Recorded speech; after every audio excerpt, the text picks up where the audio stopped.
Psychology students at Southern Utah University are getting some practice with some unusual test subjects. As 2 News photojournalist Ben Polchik shows us, they're preparing for their own future human patients by going to the birds.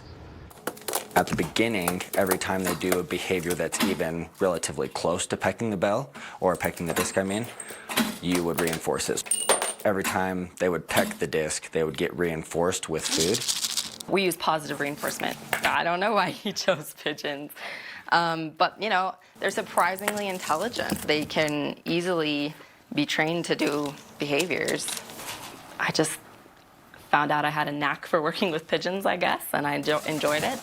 I really just love helping people, and the idea of doing that as a career is perfect for me.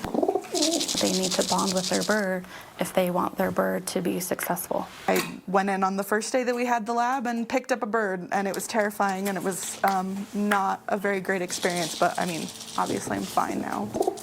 They'll work with other people, but it's going to be easier if you have a connection with them, if you've handled them before. It was just interesting to see how smart these birds really are. Hopefully they're potty trained too if they're inside on the carpet.